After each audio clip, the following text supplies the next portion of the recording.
अगर आप मिस्टीरियस चीज़ों में इंटरेस्ट रखते हो तो हमारे चैनल को सब्सक्राइब करके उस बेल आइकन को दबा देना।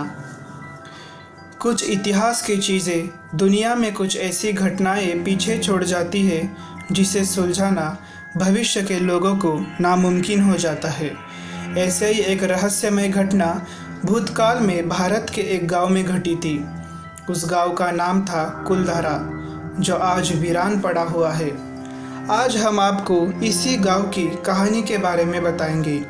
तो नमस्कार दोस्तों, मेरा नाम है प्रशांत और आप देख रहे रिवॉल्यूशन इंडिया यूट्यूब चैनल। तो बिना किसी देरी के शुरू करते हैं। जैसलमेर से लगभग 18 किलोमीटर की दूरी पर एक हंसता खेलता गांव था।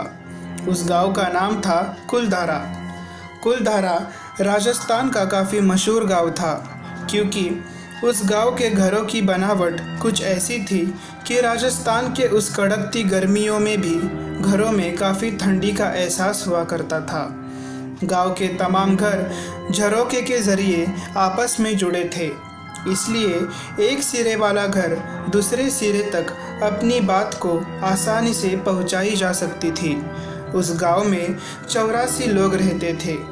विशेषता ये कि सारे के सारे ब्राह्मण थे और गांव के विशेष बनावट की वजह से गांव के लोगों को रेगिस्तान में भी पानी की कमी कभी नहीं होती थी। अब इस गांव को वीरान होकर 170 साल पूरे हो चुके हैं। कहानी यह है कि इस गांव में एक दिन गांव का मिनिस्टर, जिसका नाम था दीवान सालम सिंह, उस गांव में आता है। तब दीवान की गंदी नज़र गांव के एक खूबसूरत लड़की पर पड़ती है। दीवान उस लड़की के पास विवाह का प्रस्ताव लेकर जाता है, लेकिन ब्राह्मण होने के वजह से वो लड़की प्रस्ताव को ठुकरा देती है। दीवान गांव के लोगों को धमकियां देना शुरू करता है और उस लड़की को उसके साथ विवाह करने के लिए कहता है, लेकिन इससे बात नहीं बनी। तब दीवान सलम गांव के लोगों को कहता है कि अगर अगले पूर्णमासी तक उस लड़की के साथ उसका विवाह नहीं करवाया गया तो वो गांव पे हमला कर देगा और उस लड़की को भी उठा ले जाएगा। उस रात गांव के सारे ब्राह्मण इकट्ठा होते हैं और ये फैसला करते हैं कि चाहे कुछ भी हो जाए, उस लड़की को दीवान को नहीं सौंपा जाएगा। गांव के लोग गांव छोड़कर जाने का निर्णय लेते हैं। जब ये बात दीवान सालम को पता चला, तब उसने गांव के चारों ओर दीवार खड़ा कर दिया और दीवार के बाहर पहरेदार को भी खड़ा कर दिया ताकि गांव के लोग भाग ना सके। लेकिन आश्चर्य की बात तो यह है कि अगले ही दिन गांव के लोग बड़े ही रहस्यमय तरीके से गायब हो चुके थे। कोई नहीं जानता कि वो लोग कैसे भाग पाए।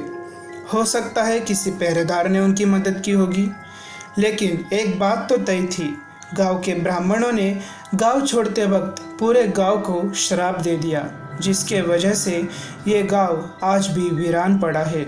बात यही खत्म नहीं होती दोस्तों। पालीवाल ब्राह्मणों का श्राप का असर यहाँ आज भी देखा जा सकता है। जैसलमेर के स्थानीय लोगों की माने तो कुछ परिवार ने यहाँ पर बसने की कोशिश भी की थी, लेकिन वहाँ जाने वाले लोग और परिवार उस गांव वालों की तरह अचानक से गायब हो गए। टूरिस्ट प्लेस में बदल चुके कुलधारा गांव में घूमने आने वाले लोगों का दावा है कि आज भी उन्हें वहाँ पर पालीवाल ब्राह्मणों की आहटें सुनाई देती है। वीरान पड़े उस गांव में आज भी बाजार के चहल पहल की आवाज़ें आते हैं। महिलाओं के बात करने, उनकी चुड़ियों की और पायलों की आवाज़ हमेशा ही वहाँ के माहौल को भयानक बनाती है। काफ़ी कोशिश हुई ये पता लगाने में कि आखिर ये आवाज़ कहाँ से आती है, लेकिन सारी कोशिश नाकामयाब रही। मई 2013 में दिल्ली की एक पैरानॉर्मल इन्वेस्टिगेशन की टीम कुलधारा गांव पहुंची। उस टीम के एक सदस्य ने कहा कि रात में जब वो अकेला कैमरा को सेट कर रहा था, तब किसी ने उसके कंधों पर हाथ रखा, लेकिन मुड़के देखने पर वहाँ पर कोई भी नहीं था। इस टीम के पास एक डिवाइस था जिसका नाम था गोस्ट बॉक्स। जिसके ज़रिए आत्माओं से बात किया जा सकता था। टीम के मुताबिक उस डिवाइस के वजह से उन्होंने कुछ आवाज़ें डिटेक्ट की। बाद में पता चला कि वो इंसानों की आवाज़ थे और वो किसी को पुकार रहे थे। टीम के सदस्य जब कुलधारा गांव घूमकर वापस अपने कार की तरफ पहुंचे, तब उन्होंने पाया कि उनके कार के विंडो के कांच पर एक छोटे बच्चे की हाथ की निशान है। आखिर रात में वीरान पड़े उस गांव में कोई छोटा बच्चा क्यों आएगा? टीम के सदस्य आसपास जांच पड़ताल करते हैं, लेकिन उन्हें कोई भी छोटा बच्चा नहीं मिला, यहाँ तक कि कोई बड़ा आदमी भी नहीं। गांव के लोगों का रहस्यमय तरीके से गायब हो जाना, वीरान पड़े गांव में आवाज़ें सुनाई देना, रात को कार की विंडो पर छोटे बच्चे का हाथ का निशान मिलना काफ़ी दिल दहलाने वाली बात है। दोस्तों, आपको क्या लगता है? आप कमेंट बॉक्स में ज़रूर बता देना। इस वीडियो को लाइक, शेयर और सब्सक्राइब करना बिल्कुल मत भूलना। मिलते हैं अगली बार ऐसे ही रोमांचक भरी कहानियों के साथ। तब तक खुश रहे, सुरक्षित रहे। जय हिंद।